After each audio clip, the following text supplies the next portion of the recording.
2026-cı tədris ili üzrə ümumi təhsil müəssisələrinin birinci siniflərinə şagird qəbuluna start verilib. Proses elektron formada aparılır. Valideynlərin əksəriyyəti bu mərhələdə çətinlik çəkirlər. Bunun üçün də alternativ qeydiyyat mərkəzlərinə üst tuturlar. Evdə bir neçə dəfə cəhd elədim, keçə bilmədim. Eşitdim müəlliməmizdən ki, burada keçmək şəraiti var, onun üçün müraciət elədim. Gəldim övladımı keçirtməyə.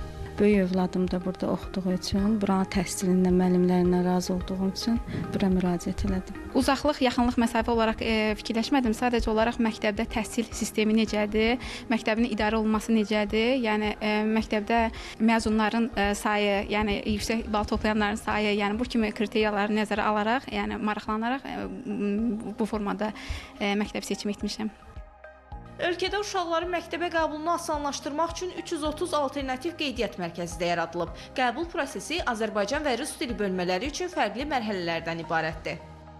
6 may tarixinə qədər ilkin olaraq valideynlərin sistemə qeydiyyatı və öz övladlarının qeydiyyatını həyata keçirəcəklər. 6 may tarixindən etibarən isə birinci sinifə qəbulla bağlı məktəb və müəllim seçiminə start veriləcək. Rus bölməsi ilə bağlı isə bildiyiniz kimi şagirdlərin qəbulu zamanı müsahibə mərhələsi təşkil edilir. Müsahibə ilə bağlı qeydiyyat isə 6 may tarixindən etibarən başlayacaq və növbəti müddətdə isə artıq rus bölməsinə müsahibələrə start veriləcək. Qeydiyyat prosesi rus bölməsi üçün 6-20 may tarixlərini əhatə eləyəcək.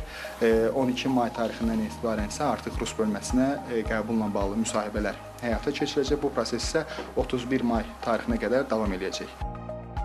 Bakı, Sumqayıt, Gəncə şəhəri və Abşeron rayonu ərazisində əhalinin daha çox müraciət etdiyi və şagird sıxlığının müşahidə olunduğu müəssisələr də var.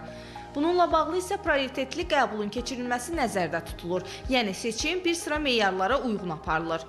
Bununla yanaşı bu il Azərbaycan bölməsi üzrə 85 minə yaxın uşaq avtomatik olaraq birinci sinifə keçiriləcək. Söhbət eyni təhsil müəssisəsinin məktəbə hazırlıq qrupundakı şagirdlərdən gedir.